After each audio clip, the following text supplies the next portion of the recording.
Outra situação que o pessoal geralmente comenta, geralmente você vê aí em fóruns, em pessoal perguntando sobre, é quando você tem um sistema que fica sobrecarregado por consultas constantes que acabam derrubando um banco de dados e, por consequência, a aplicação.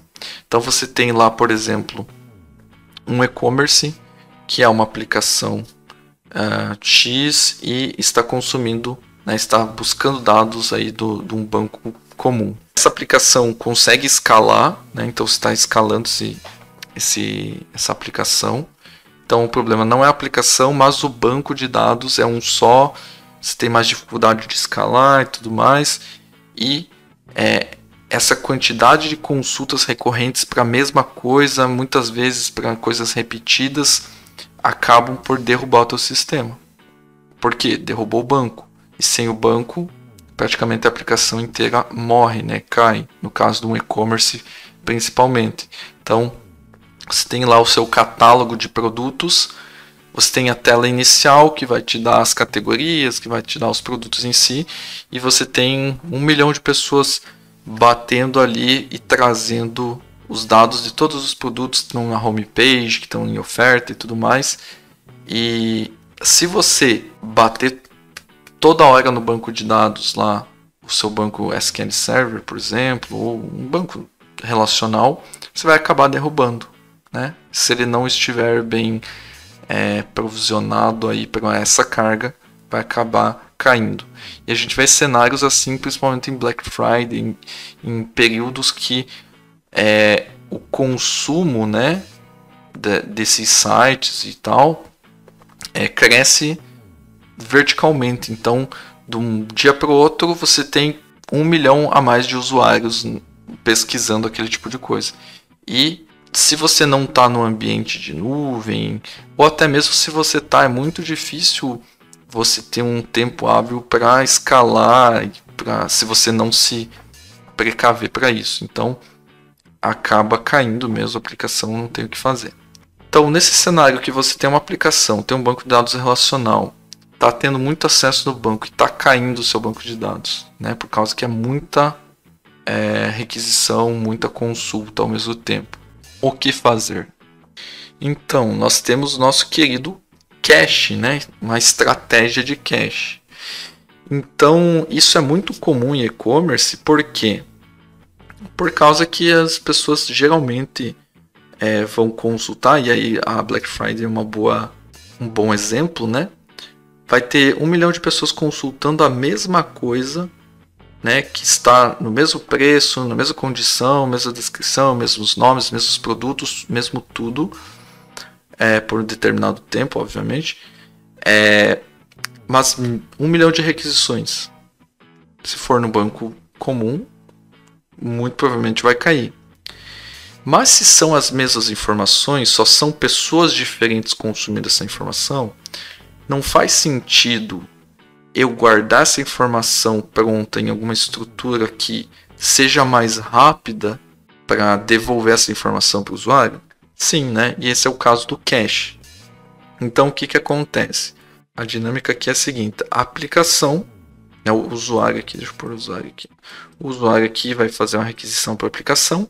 A aplicação, a primeira coisa que ela vai fazer é verificar num banco de dados de cache se essa informação existe. Então, se os dados existem no cache, leia do cache, né? Aqui eu tenho uma base de dados de cache. Qual seria essa base? Aí você tem alguns bancos de dados que trabalham dessa forma. Um dos mais conhecidos é o Redis, né?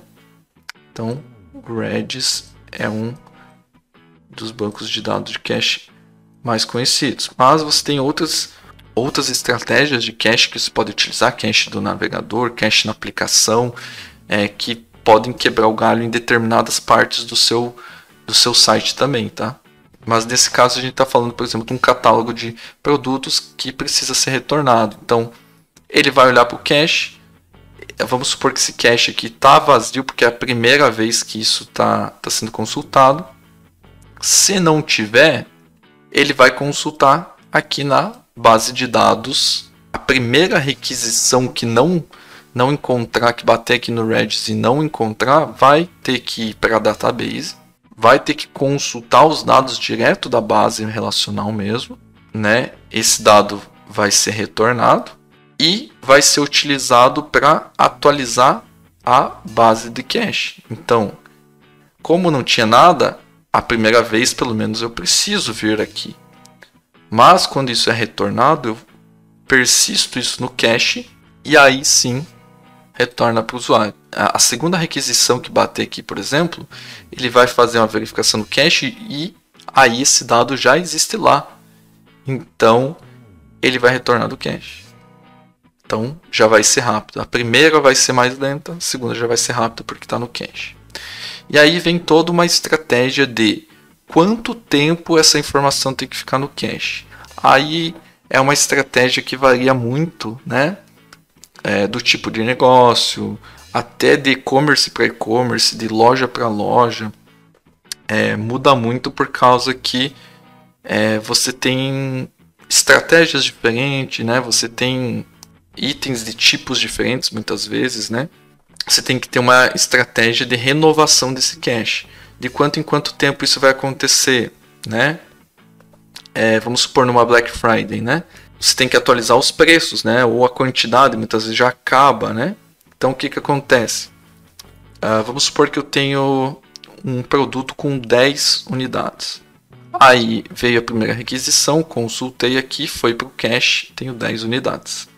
Aí, na sequência, 10 pessoas consultaram aqui, viram que tinha 10 e compraram 10. Agora eu tenho 0, beleza?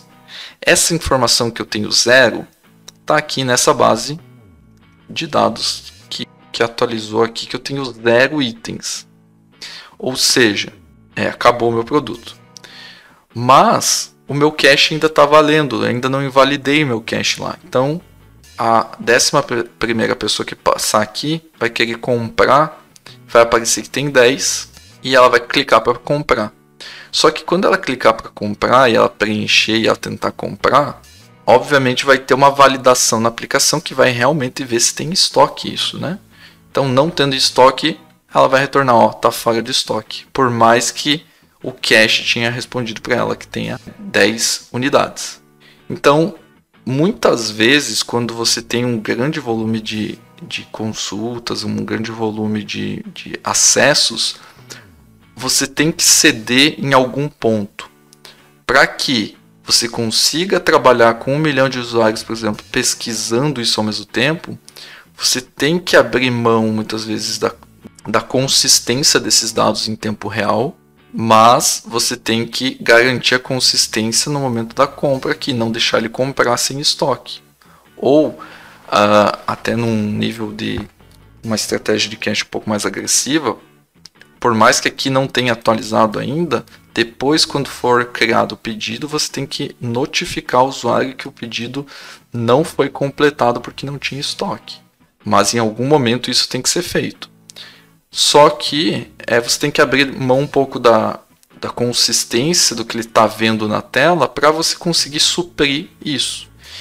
E chegar no balanço entre ter a informação atualizada e suprir essa quantidade de consultas para esses milhões, né, esses milhares de usuários, tem que ser posto na balança e ser avaliado aí, chegar num fit médio, né, entre essas duas variáveis para deixar o usuário, né, o cliente, numa experiência melhor possível, né? Então, não tem como fugir, você vai ter que ter uma estratégia de cache, vai ter que ter um pouquinho de dado defasado, vai se proteger de alguma outra forma para que a compra, por exemplo, não se concretize.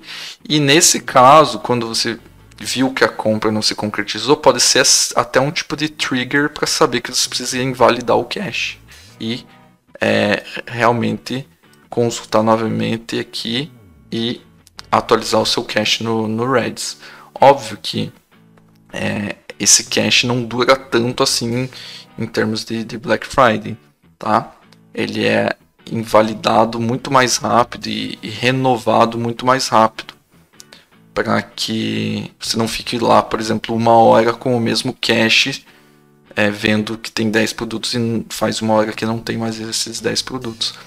Então, como eu falei, tem que ter um balanço aí, um meio termo para saber quando invalidar sem onerar tanto a aplicação assim.